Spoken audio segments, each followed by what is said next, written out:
want to show some sort of solution in a way. Yeah, that sounds good.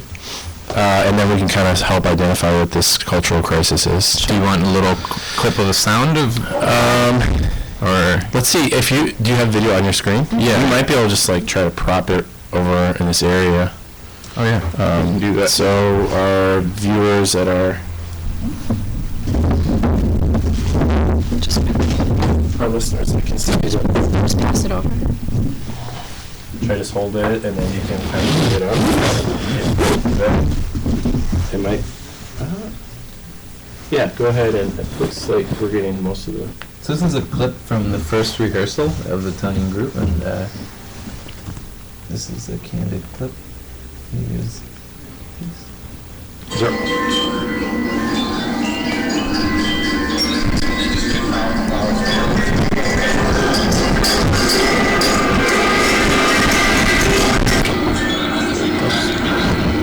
Nice picking up on that.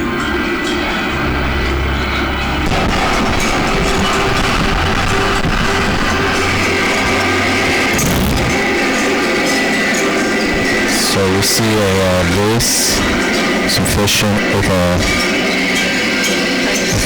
fisherman. Oh, do you want to do a voiceover? Describe what we see? Yeah. So this is in this clip. We have a couple actors from the piece. We have a vase with fish and a floral arrangement. It's we call it the what is it? Fish flavored flowers. It's fish flavored flowers and it's a piece. It's a prop for a much larger production. That is a tongue and groove play. It's a play or theatrical composition. Yeah. All right. Thanks for providing that example. Oh dear. All right, so you guys mentioned this cultural, what did you say? Cultural situation? Yeah, I think so. So, all right, so, I mean, to a viewer off the street, I mean, or just someone walking in and coming upon one of your events, I mean, there's certain things that they'll be able to identify with, like occasionally you guys serve food. You generally have a graphic design sense that's like very kind of clean and accessible, I guess, in a way, very like tasteful, so that people can kind of like understand. I guess it's a similar language that we see in certain types of advertising and whatnot, although the subject is very different. And then I noticed that you guys kind of graft from a lot of different art forms, whether it be dance or experimental music. But in another sense, these events might appear to be like quite obtuse because no one's really telling you what to look at. No one's really kind of asking you to pay, kind of follow a very specific thread. It's like you guys kind of introduce all these elements and then you kind of evade any kind of real singular perspective or singular storyline.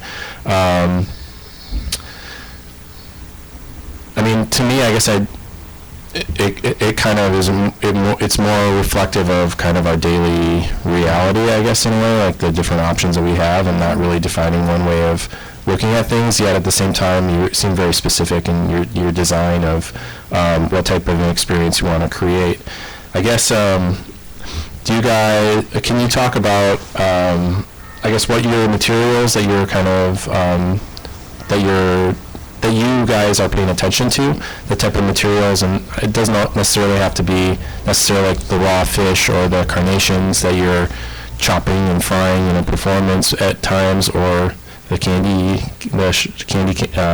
sugar candy, fruit baskets or whatnot. Yeah. But I mean, do you see different venues and different other things as kind of the materials that you're juggling, or even the language that you use? Yeah, I think. I mean, we've discussed the silence behind the pieces, and that's like that comes from I think research and maybe in-depth discussions with many other people that maybe you don't get in this, you know, in the performance or in the experiment, right? So it's It's definitely, it's a more involved process than it appears to. We try to involve friends who deal with all kinds of subjects like, food, I don't know, even philosophy or writing, and try to get constant critique and feedback, getting constant critique from all these people, and I think that's what you don't get. And another interest of ours is really it's kind of funny, but it's this idea of creating arts for the masses, and it's like this really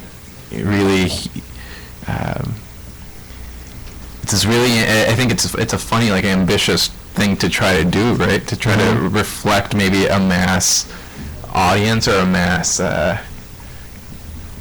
existing culture. So, for example, you see the flowers. We talk about florists. You see the fish or even sausages, which we've dealt in the past. We think about the butchers, and like you have other elements like the fruit basket or even like the cart with popsicles. I think we're definitely referencing directly what's out there, and maybe it is the culture that we've been surrounded by, or that we that's accessible to us, and we're kind of redirecting that experience. Right. So this idea of like you said the silence behind the pieces, I'm wondering if that's like in some way, and tell me if I'm projecting this onto you and it's not the case, but you're somehow not letting the art or the actual event end. I mean, I think in you kind of claiming titling a performance or rehearsal, in one way it functions that way, but in another way it's open to the public, and it actually is kind of designed to be seen by more people. Mm-hmm. And then also this idea that, I don't know, the way that you talk about your work is actually an additional material to your work, or that is there something where, and then also that, like your audience isn't just people in a gallery, or, I mean, you guys aren't you're kind of borrowing, I've seen you do more staging more events in art spaces than in other spaces, but I mean, and maybe it's just because art is very open to actually a really wide range of kind of ways of considering things and presenting them, but you guys aren't opening like a restaurant or something like that. You continue to be developing these kind of art spaces, and I'm wondering, like, I guess maybe the way that you kind of design a popsicle, maybe it's has a similar sentiment as the way that you talk to your mom, or the way that you prepare for a radio interview or something like that. Yeah, I think I mean, that's fun. The prepare for the mom thing. One of the projects that was that I had been working aside from the Pi Eye was this art for my mother. And it was like these little experiments where I would treat my mom as a very serious maybe gallerist or curator for work that I produce internally, some more conceptual work. And I think that was a start to some of these projects that are coming out through Pi Eye. I think because I think the maybe the honest kind of I don't get what you're doing mentality forces me to be like, well, try to get this, or try to understand this. Here's some flowers, or here's some very open. Yeah, by leaving it ambiguous, I think that it does, in a way, make it accessible to many people, because you're not saying this is what it means or this is what you should be doing with it. Anybody can come in and have their own interpretation of how they should view it or how they should interact with it. Yeah, and I think we also present like these grounds, right? So, for example, a popsicle, and it's like you understand how the popsicle is made, what the popsicle is made of, and you understand, the formalities and all these things, but we just tweak it to try to get you into a whole new ground, or we entice you just a little bit, and then once you're in, to look at it just a little differently. You think a little you propose new things about it for the popsicle, or for a vase of flowers, or think there's a conversation that happens beyond our work, and we consider that too as a crucial part, because we also like to be a part of that conversation, so view our work Mhm. externally, so make it happen, and then also like be surprised, I think. So, I mean, I know that like there's been a lot of artists. Well, I think in that sense, you guys are redesigning like an experience, and you're borrowing elements that you actually have to redesign specific things, but also or specific components to that. I mean, by designing your own wallpaper and using that as an element in a piece, or projecting that same wallpaper so that we kind of read things differently. And I don't know if, to me, it sounds like you really are. You're not trying to like innovate actual existing models of things, but you're actually your evolution or your manipulation of these things are actually in an effort to try to engage like more people or a broader audience. Is that? Yeah, I think so. I mean, some of the projects have a public in mind. I feel like they have an audience, yeah, and If not by location, by yeah. I mean, the we're topic or the topics, but we all, I don't know, I feel like they're topics that we're interested in, and I think the topics that I'm interested in like contrast from the topics that my mom is interested in. So I think that conversation is, or even Alex's, or maybe a lot of our parents are, another generation is lost in, and maybe that's how we figure ourselves out, by like finding that bridging those gaps, right? Like creating like these accessible forms, or and then maybe finding things about being able ourselves. to talk about what you're viewing, like with this person who has a different viewpoint or maybe a different experience or a different background. Yeah, I mean, I think an example of it is the performance Tongue and Groove. We've been calling it this American this classic American saga, so we're referencing a lot of the American culture, and little hints of it, like the some props, the chairs, what I mean? But it's a lot. It is more personal. I mean, you have to. It occupies your events occupy a physical space. Mm-hmm. Yep. And so they seem like a shift from popular kind of more media-based like culture, American culture, that seems to be dominant today, and seems more about action and dialogue in a way. Yeah. I mean, ideally, we would love to like do this in like a home, like what I mean. We would like to take this outside of our space. Yeah, but that's another thing. Like that's what we afford right now. So, I mean, it'd be kind of cool if we can tap into other. Architecture is a huge influence in this piece. The aesthetic is we're trying to slowly reference.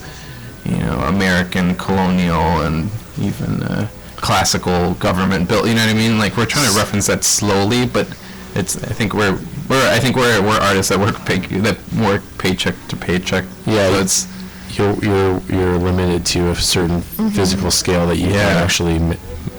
So you have to manipulate yourself. Yeah, we have to balance that out, or like the vision. Yeah. Does it matter where you guys are, like physically? I mean, I know it feels like you guys are engaging certain communities here because you're here. Yeah. But I mean, does it matter that you're Like in Milwaukee specifically? Here in Milwaukee, yeah. I don't think so. I mean, we've talked about taking it other places or experimenting with it in other places. Yeah, there is an attachment to Milwaukee though, because there is I think groups. There is a good sense of community. I think arts community here too, and it's we it's do know affordable, Milwaukee, and we know what groups are. We know how to. Yeah, there's an attachment. I guess we've learned more. We know a little more about it. Yeah. You have a certain amount of resources because you're in here. That's true.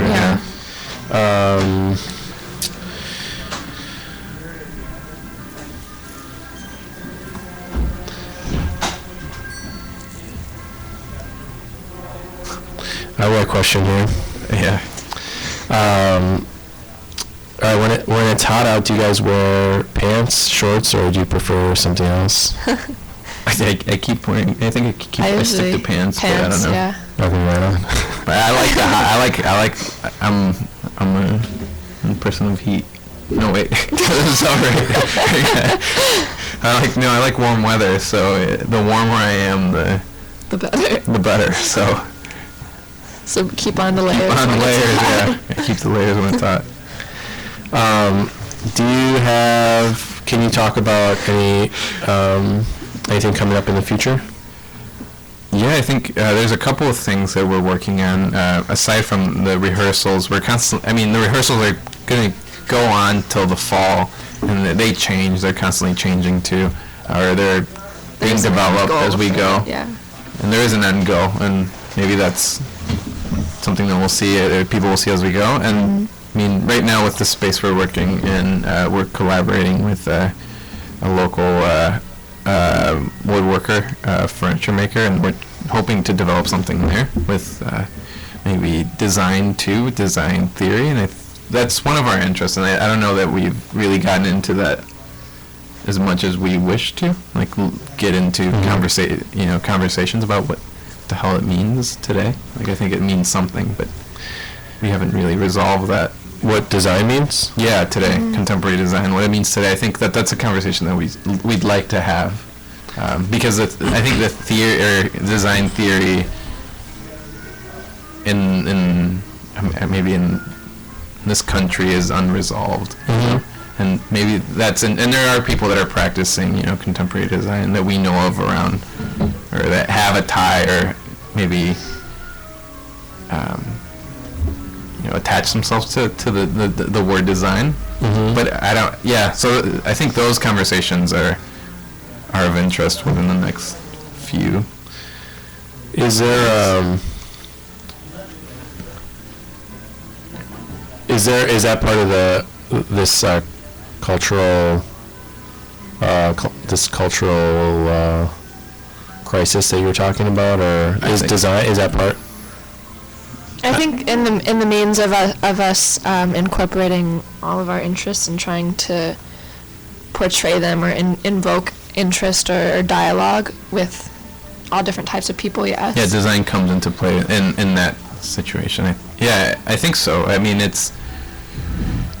I feel like, I think the U.S. or the country, even states, not the whole thing as a whole, but in areas, I think we're caught, or there's a struggle, right, to really know what that means, or what your surroundings mean, or understand your surroundings. I feel like there's a Why you disconnect. surround yourself with that. Or what you surround yourself with, and maybe that plays a subliminal role with our works too. Like, yeah, I get the sense that you guys kind of put this critique or of your environment into into your behavior than into kind of your speech in a way. I mean, you're not really definitive in the way that you talk, but I mean, obviously you have to, when you make an object, you have to birth something, and it has to have its own defined space. It's an object. And also same with behavior and where you show up and whatnot. But the way you guys do kind of skirt around talking really directly about stuff, and I wonder if these events and these venues and these kind of projects that you're staging that have definite sensorial qualities to them, and they're time-based, but also they're very physical. If they have, if part of what they're trying to get at is some sort of something that's undefined, or is it just difficult to define? I don't know. Yeah, I don't know. What do you think? Well, I think that, like we were saying before, with the PII being prototypes or prompts, I think that we're using them as defining, like we're working on our way to defining To a these. definition? Yeah. Yeah, I mean, we've discussed our next move as an academy. Like we've talked about the Pi I Academy, and maybe that's more definitive, right? That it is. It turns into to this kind of ground that maybe that has a history to it, or has something that people have, that people can. Well, Academy is like this research institution in one way, and I think it can also, it's maybe a model that's for a longer time has like harbored interdisciplinary projects. Yeah.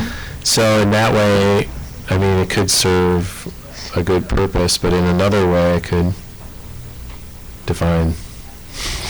It could help other people understand what you're doing better, which could be a good thing. That's one of the web that's a web project that we're in. It's on the works. I guess. Is there a place that that you guys have a presence that we could describe for radio listeners in case they wanted to learn more about Pi projects or future events, or just is there? Yeah, I mean, I think as of now, since that's on the works, you could either find us physically at our studio, which is located on First and Oregon, so it's 228 South First Street, so it's right past the B6, the basement. Yeah, it's in the basement, so we're in the. So they could write a letter if they wanted, or. Yeah. Sure, or letter, or you can find me on. Knock on the window. Find me on the interweb. So again, that's 228 North First Street. Yeah. Cool. It's right. It's in the building right past Altera. Or the Foundry. What corner is it on? The northeast corner. Yeah. Of the intersection. Our window is the first window. Yeah. So we're in that corner. You can find us there. Pi I, and can you describe how to spell Pi I for the listening audience? P-I, what is it? Italicized I. So P-I italicized I. And while we're close to the conversation of location in the city, do you guys have any favorite places in this area?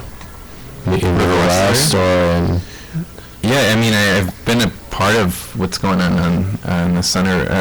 Is it 631? Right. Yep. Yeah. I think I'm still attached. Well, yeah, I like what's happening, and I mean, it's constantly new programming, and I like. So I mean, that's that's a place that just brings excitement, I think, to the area. 631 East Center Center. Street. Capital C space E to the N to the T to the E to the R. Yep. Above Joe's. J-O. Anything else? Any other space? Any other? Did you mean like parks or like art spaces? Well, you guys mentioned you like tacos earlier, but I mean just spaces in general. Space. Parks are good. Nice place. The center strip is nice. I like. Is there anywhere we just go a lot? Video here. Oh, yeah. River West Video is a Nice endorsement. I was gonna try to list some other events. Real quick, we'll take a quick break. Yeah. We're gonna munch on some apples here, and I got a letter this week from Olivier Mosset, who's a painter, and he is informing me that there's a show at Gallery Lang and Pult in Zurich. It's opening January. Oh wait, yeah, it goes from January 20th to March 24th. Oh, this just closed. All right. wait, let me just double check. Just now. It closed just now. Okay, we just missed this. All right, if anyone wants to inform us of happenings, they can actually mail event listings to 631 East Center Street, 3B, and just address it to John Riepenoff interviews. And let me think if I have any other questions. We didn't receive any questions from our listeners today. We answered all of them. We got them all down. Oh, when's the next rehearsal again? I think we're going for the 22nd. So, what is it? 3 weeks from 3 weeks from now? On a Sunday again. We have it every Sunday. We try to keep it. It's like it's somewhat an alternative Sunday event. Yeah, Sunday Yeah. if you have off. you have off or You don't want to hang out you're at just home. want to listen to something. There's something happening. So that's Sunday, April 21st. Right Yep, around there. 22nd. 22nd. Yep. At 228 North First Street. Yep, and it's 7 p.m. every Sunday, 7 p.m. And 7 p.m. Cool. And show up at 7 because rehearsal starts at 7 pretty much. Yeah. Don't be late. It might run late or it might not. It might run You short. might miss it. And you could go early or leave early or it's a little something for Walk everyone. through. Or catch the end. Catch the last. Wait. Oh, I'd like to thank Alex and Rudy again for coming in last minute. And I'd like to thank all of our listeners out there, if there are any, and riverwestradio.com for providing this venue for us to dialogue in. Hope to talk to you guys. Hope that you hear somebody interviewing somebody next week. Same time, same place. riverwestradio.com. Thanks for having us also. Yep. Thanks. Thanks. Wait, Harold, play outro music.